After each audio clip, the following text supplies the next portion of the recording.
Bonjour Christophe Boutin, vous êtes politologue. Merci d'avoir accepté l'invitation de Medi 1 TV et particulièrement de cette édition matinale. Avec vous, nous allons parler du G20 qui s'ouvre vendredi. Ce sera en Afrique du Sud. 42 pays seront présents, nous dit-on, même si ça reste un G20. Mais les grands absents, surtout, seront les États-Unis qui n'enverront aucun représentant. Rappelons que Donald Trump accuse les Sud-Africains de commettre, je cite, un génocide blanc en s'attaquant aux Afrikaners. C'est la raison pour laquelle il y a une brouille entre les États-Unis et l'Afrique du Sud. Notez aussi que les chefs d'État russes, mexicains, argentins et chinois ne viendront pas non plus. Est-ce que ce G20 est voué d'avance à l'échec avec ces absences ? Alors, voué à l'échec, je ne dirais pas cela effectivement, mais ça fragilise tout à fait le G20. Lorsqu'on a les États-Unis qui ne sont pas présents, lorsqu'on a cette tension, que vous avez à très juste titre rappelé, tension très importante actuellement entre le président Trump et le président sud-africain, tension qui s'est manifestée d'ailleurs, y compris jusque dans le bureau ovale, où le président Trump avait pris à partie le président sud-africain sur la question de ce supposé génocide des fermiers blancs que vous avez évoqué. Bien évidemment, cela pose un problème, d'autant plus que le prochain pays qui va être l'hôte du G20 n'est finalement autre que les USA, et que le président sud-africain aurait dû en quelque sorte transmettre le flambeau à Donald Trump. On voit que les choses vont être difficiles. Pour autant, un G20, ce n'est pas uniquement les USA, même s'il y a d'autres États qui ne seront pas présents, pas représentés par leur chef de l'État. Vous l'avez évoqué, c'est le cas de l'Argentine, de Javier Milei, dont on sait qu'elle est un soutien de la politique de Donald Trump. C'est le cas du Mexique. C'est le cas pour de toute autre raison du président Poutine qui ne peut pas venir au G20. Cependant, cela reste un lieu de dialogue particulièrement important. Rappelons que le G20, c'est 85% du PIB mondial, que c'est les 2 tiers de la population mondiale, et que le programme offert par l'Afrique du Sud est un programme intéressant autour des termes de solidarité, d'égalité, avec la question notamment des ressources minières africaines qui va être posée. Oui. Alors, il y a quand même aussi une donnée intéressante, c'est que Xi Jinping, donc le président chinois, ne fera pas non plus le déplacement. Il y aura une délégation chinoise, mais lui-même ne s'y rendra pas, alors que l'on sait et que l'on voit, qu'on constate que la Chine est très très présente en Afrique. Est-ce que c'est un changement d'idée, de programmation peut-être pour la Chine, ou alors c'est juste un contretemps ? Non, ici c'est absolument uniquement un contretemps. La Chine est un acteur très présent et de plus en plus présent dans l'ensemble de l'Afrique et notamment de l'Afrique subsaharienne. C'est vrai qu'il y a cette question qui est la question des minéraux, de l'accès à ces minerais rares et de la manière dont les pays producteurs doivent être peut-être mieux rétribués. Et on sait que la Chine est une grosse consommatrice de ces minéraux et de ces terres rares. Donc, il y a peut-être une petite tension économique sur ce plan-là, mais très sincèrement, ça ne vient pas ici limiter l'action de la Chine dans l'ensemble du continent africain. Alors, l'Afrique du Sud a bien l'intention de poser des questions africaines sur la table des discussions de ce sommet du G20, qui donc aura lieu à partir de vendredi en Afrique du Sud. Avec la transition énergétique, bon, il en est question à la COP, il en sera aussi question lors de ce G20. La question des minerais, vous venez de l'évoquer. La question aussi de la dette. Est-ce que les pays africains ont un poids à faire valoir dans toutes ces discussions ? Alors, un poids sur la question des minerais, absolument. Là, ce sont des pays producteurs, ce sont des pays sur lesquels il y a des terres rares que actuellement les grandes économies cherchent à, je dirais, fidéliser. En tout cas, on cherche à fidéliser les ressources, à avoir une garantie en la matière. L'Afrique a ici une capacité de négociation. Sur la dette, il est vrai que c'est quelque chose de récurrent qui revient, je dirais, sommet après sommet, cette demande d'annulation totale, partielle, de révision de la dette des pays africains. Je crois qu'il faudra un jour sortir de cette logique. Est-ce qu'on peut imaginer que certains chefs d'État puissent arriver en Afrique du Sud avec des annonces particulières? Je pense spécifiquement à Emmanuel Macron, le président français, qui va entamer une tournée en Afrique et qui va donc se rendre aussi à ce G20. Est-ce qu'il arrive avec une posture différente que celle qu'il a eue jusqu'ici concernant le continent africain? Non, je crois que le président Macron arrive avec la même posture sur le continent africain. Comme vous le dites, il vient ici à la fois au G20 et en même temps, il y a une relation bilatérale qu'il cherche à créer avec l'Afrique du Sud. Cette relation bilatérale, le président Macron va l'acter de deux manières assez classiques chez lui, je dirais. Petit 1, l'aspect mémoriel, il se rendra au monument commémoratif de la lutte contre l'apartheid. Et deuxièmement, l'aspect économique en cherchant à créer, comme il l'a fait d'ailleurs avec le Nigeria, une instance de dialogue entre l'économie sud-africaine et l'économie française. On est là sur les fondamentaux je dirais, du président français, qui, on le voit, et on le voit d'ailleurs avec la tournée qu'il entreprend en Afrique, eh bien, la France tient compte de l'évolution qui a eu lieu, du changement de pied, notamment dans toute la zone sahélienne, pour ne pas dire dans toute la zone d'Afrique de l'Ouest, et cherche à trouver, sinon de nouveaux appuis, au moins à élargir sa posture dans la zone africaine. Revenons au G20 lui-même, si vous le voulez bien. Donc G20, ça veut dire les 20 économies les plus avancées du monde qui vont se réunir. Seulement 42 pays seront représentés. Est-ce que on va parler avec ces 42 pays parce qu'on veut les associer, ou alors est-ce que ce sont parce que ces 42 pays ont besoin d'être présents aussi auprès des grands de ce monde? Non, ces pays ont besoin d'être présents ici. Le G20 est devenu une instance absolument importante pour, non pas la direction, mais pour une instance de dialogue qui est indispensable. Et c'est vrai que certains pays estiment qu'il est dommageable pour eux de ne pas être, sinon présents directement à la table de négociation, au moins présents dans le G20 pour non pas faire pression, mais rappeler que le petit club des 20 États a vocation quand même à influer sur l'ensemble de l'économie mondiale. Je rappelle quand même que le G20, je vous le disais tout à l'heure, le G20 c'est quand même un poids lourd magnifique en termes de population, les 2 tiers de la population du globe, et en termes de production économique avec 85% du PIB. Donc les autres ici essayent de ne pas se faire dicter en quelque sorte des choix économiques par le G20, et on peut le comprendre. Oui, évidemment, on peut le comprendre. Les discussions avec voilà, ces 20 économies les plus importantes de la planète, avec, en associant donc 22 autres pays, puisqu'ils seront 42 au total, est-ce qu'elles peuvent aboutir à quelque chose de concret, sachant que c'est plus difficile de discuter à 20 qu'à 7, par exemple, puisqu'il existe aussi le G7?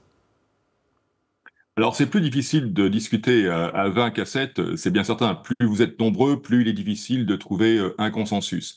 Maintenant, le G20 a cette particularité de permettre la confrontation entre, d'une part, les économies, je dirais, occidentales, USA et Union européenne, ou pays membres de l'Union européenne, et d'autre part, ce qu'on appelle les BRICS. Et actuellement, en fonction des tensions qu'il peut y avoir entre cette économie occidentale et les BRICS d'une part, tension qui s'est aggravée avec les prises de position de différents États lors de la crise ukrainienne, avec l'élément que l'on entend de plus en plus, c'est-à-dire l'évocation d'un Sud global qui cherche à faire porter sa voix face aux économies du Nord, le G20 demeure une instance de concertation absolument indispensable. Oui, alors justement, l'absence de Donald Trump, on l'a évoqué tout à l'heure, l'absence aussi de Xi Jinping pour d'autres raisons à ce G20, est-ce qu'on peut considérer qu'ils ont réglé le problème entre eux et que donc ça devrait rejaillir aussi sur ce clivage entre les économies occidentales et les économies liées aux BRICS? Le problème entre les économies des États-Unis et celles de la Chine est un problème qui est loin d'être encore résolu. Mais par ailleurs, vous avez des économies émergentes dans les BRICS, je pense au Brésil et je pense bien sûr à l'Inde, qui jouent un rôle de plus en plus important et qui entendent bien ne pas être pris en fourchette ou ne pas être écrasés entre les deux leaders mondiaux, États-Unis et Chine. Par ailleurs, il y a d'autres économies, enfin l'Union européenne est aussi une économie et l'Afrique du Sud, qui est le seul État qui représente ici l'Union africaine, a vocation à rappeler le caractère émergent d'un certain nombre d'économies africaines et le caractère dynamique, en quelque sorte, de l'économie africaine. Vous voyez qu'on est bien ici dans un cadre multipartiste. C'est d'ailleurs peut-être ce qui gêne un petit peu le président Trump, qui aime bien être dans un dialogue bilatéral et uniquement bilatéral. Ouais. Alors, au moment où va s'ouvrir le G20, devrait normalement se clôturer la COP30 qui se déroule actuellement au Brésil. Pour l'instant, il n'y a pas de compromis, mais au G20, ils ont bien l'intention, les Sud-Africains, de mettre sur la table la transition énergétique. Est-ce que le compromis qui pourrait être trouvé à Belém et les discussions qui pourrait y avoir en Afrique du Sud pourraient finalement s'imbriquer, ou alors ce sont deux choses complètement différentes avec des décisions qui pourraient être prises en dehors de la COP? Non, les décisions, effectivement, vous avez raison, vont nécessairement s'imbriquer. On ne peut pas prendre des engagements dans le cadre de la COP si on est un État et oublier qu'on a pris de pareils engagements alors qu'on est en train de négocier une politique économique et que cette politique économique a nécessairement des retentissements importants en termes de politique énergétique et donc de lutte contre le réchauffement ou contre les modifications climatiques. L'un ne peut pas se faire, on peut être schizophrène, si vous voulez, en quelque sorte. On ne peut pas d'un côté dire oui et de l'autre côté dire non. Donc je crois que les deux sont importants. C'est vrai qu'actuellement la COP montre un peu de faiblesse, qu'on n'arrive pas à développer un nouveau consensus, qu'on est toujours sur le rappel de fameux accord de Paris et qu'on n'arrive pas à trouver un nouvel élan. L'élément qui est proposé ici au sein de la COP, qui est un élément visant à permettre une renégociation annuelle, semble quand même assez peu acceptable pour un certain nombre d'États. Et puis, on sait par ailleurs que les États-Unis ont une version très personnelle, disons, de la manière dont le respect de l'urgence climatique doit avoir lieu. Oui, et on sait que le continent africain a beaucoup de revendications à cette COP, avec notamment les milliards qui ont été promis, qui parfois ne sont jamais arrivés pour accompagner cette transition énergétique. Alors justement, à propos du continent africain, est-ce que au sein du G20, au sein de la COP ou d'autres instances internationales, l'ONU par exemple, a, selon vous, de plus en plus de poids? C'est vrai qu'on parle d'un siège permanent au Conseil de sécurité de l'ONU pour l'Afrique. Est-ce que le poids s'accentue selon vous? Oui, je pense que le poids s'accentue pour le continent africain pour de multiples raisons. D'abord, petit 1, j'ai évoqué les économies émergentes africaines. On a quelques poids lourds économiques en Afrique et les économies occidentales ou les économies d'Asie ne peuvent pas ignorer cet élément. Deuxièmement, le continent africain est un énorme producteur de matières premières, et c'est d'ailleurs, je l'ai dit, c'est un élément qui va être vu lors de cette réunion du G20. Il faut trouver un meilleur équilibre pour que les producteurs de ces matières premières essentielles aux économies des autres pays ne soient pas lésés. Par ailleurs, en matière de transition énergétique, le continent africain a ici des éléments très intéressants. Je ne vais pas vous apprendre cela à vous avec le Royaume du Maroc qui, on le sait, met en place une politique énergétique sur les énergies renouvelables particulièrement performante. Donc sur ces trois éléments, effectivement, je crois que l'économie africaine et que l'Afrique a quelque chose à dire, qu'elle doit à nouveau peser plus dans ces rapports de force internationaux. Le problème est que le continent est aussi divisé, qu'il y a un certain nombre de tensions, qu'il y a un nombre de conflits importants et qu'il faudrait peut-être d'abord commencer par résoudre ces conflits qui endeuillent le continent africain avant d'envisager une politique globale.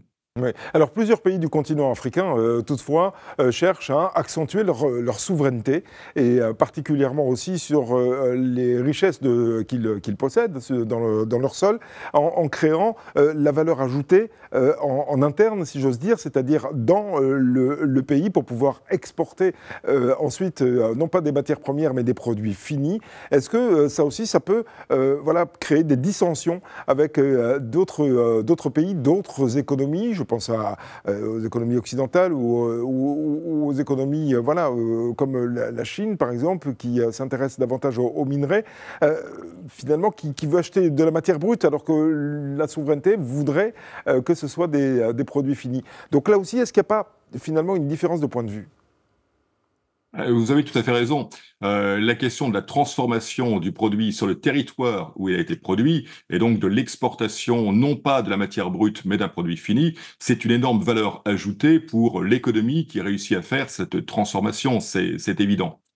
Pour autant, il y a des techniques qui sont parfois délicates pour arriver à traiter, je pense au traitement des terres rares, ce n'est pas si évident, et il faudra donc nécessairement à ce moment-là envisager un partenariat entre des sociétés qui maîtrisent ces techniques de transformation et le pays hôte, si je puis dire, qui va à ce moment-là souhaiter l'implantation de telles sociétés sur son territoire. Je crois qu'on est plus dans ces éléments de négociation. Mais quant à la souveraineté, elle repose aussi sur l'exportation brute des matières premières. À partir du moment où je suis capable de réglementer le coût d'exportation de mes matières premières, je reste souverain. Lorsque l'exploitant me dicte en quelque sorte le prix auquel il accepte de bien vouloir m'acheter mes matières premières, je ne suis plus souverain. C'est aussi un élément du débat. Oui. Christophe Boutin, vous qui êtes donc politologue, qui regardez le monde tel qu'il est, tel qu'il va, est-ce que vous considérez qu'on est encore dans une période de tension ou alors est-ce qu'on est dans une période davantage d'apaisement? Est-ce qu'on est dans une entrer dans une ère où on se parle davantage? Alors je pense évidemment pas au conflit entre l'Ukraine et la Russie, bien entendu, qui se poursuit, mais de manière globale, est-ce que, oui ou non, le monde est toujours sous tension? Je pense sincèrement que de manière globale, le monde est actuellement fortement sous tension et que les tensions ne diminuent pas. Je me félicite effectivement du fait qu'il existe des instances de dialogue, le G20, l'ONU. Je me félicite aussi qu'il y ait régulièrement, face au conflit, des tentatives de médiation faites par des États, faites par des unions d'États, et que cela arrive parfois à des apaisements. Pour autant, nous sommes dans une situation conflictuelle sur le plan économique, on vient de le dire, avec des intérêts parfois très divergents entre les différentes parties du monde. Nous sommes dans une situation conflictuelle parce que les dialogues ne sont pas toujours acceptés, et du moins, lorsque l'on arrive à des solutions qui voudraient être consensuelles, il est très difficile actuellement de réunir l'intégralité des États autour du consensus. Donc on a un consensus partiel, ce qui nécessairement fausse la donne. Par ailleurs, certains pays estiment, et parfois à très juste titre, hein, que leurs intérêts, alors qu'ils représentent une part limitée de la population et très limitée de l'économie, mais qu'ils ont vocation quand même à être respectés sur la scène internationale, que leurs intérêts ne sont pas assez respectés. Et je crois que ces éléments-là créent naturellement des tensions. Ouais. Le G20 en Afrique du Sud pourrait aboutir sur un certain nombre de décisions, selon vous, un certain nombre de dispositions nouvelles, d'après ce que vous pensez. Alors c'est un peu de la fiction, parce qu'on ne sait pas encore, évidemment, ce qui va en ressortir, mais d'après vous, quel serait le plus petit dénominateur commun qui pourrait ressortir d'une réunion du G20 comme celui qui va se tenir le week-end prochain? Le plus petit dénominateur commun serait de rappeler les éléments qui ont déjà été évoqués dans le cadre des G20 précédents, c'est-à-dire une sorte de collaboration en la matière. Rappeler les questions de solidarité entre États me semble aussi être un élément classique qu'on va retrouver. Les éléments, par contre, plus pratiques, les éléments qui viseront à notamment la question d'un meilleur financement sur la question des minerais et des terres rares, seront peut-être plus conflictuels. La question est de savoir si dans le prochain G20, le président Trump, qui va accueillir le G20 aux USA l'année prochaine, ne tirera pas un trait rageur sur les éléments qui ont été pris par le G20 de Johannesburg à cause des tensions qu'il y a actuellement entre les deux pays. Il ne le pourra pas. Je crois donc qu'il est important pour le G20 actuellement d'arriver à manifester qu'il peut, en quelque sorte, exister malgré le petit coup de colère américain. Alors justement, à propos de coups de colère américains, et on a parlé un petit peu de la COP tout à l'heure, Donald Trump, on le sait, a tiré un trait sur l'accord de Paris. Lors de réunions, alors même s'il n'y sera pas, hein, mais lors de réunions comme le G20 ou comme le G7 ou ailleurs, quand les États-Unis sont présents, est-ce que, oui ou non, quelque part, la parole a encore une valeur? C'est une question classique en matière de relations internationales. Bien sûr que la parole a une valeur, c'est-à-dire qu'à partir du moment où vous signez un traité, vous êtes censé respecter le traité. Maintenant, tout traité suppose aussi que l'on puisse se retirer du traité.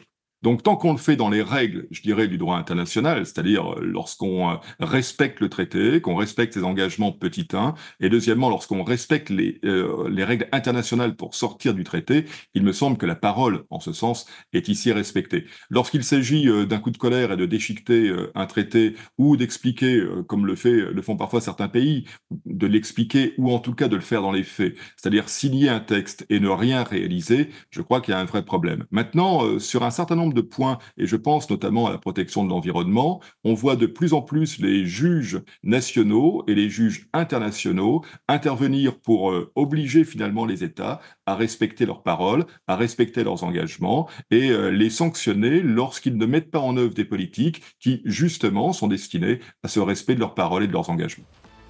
Merci beaucoup Christophe Boutin d'avoir été l'invité ce matin de Média TV et particulièrement de cette édition matinale. Je rappelle que vous êtes politologue et je vous souhaite une excellente journée.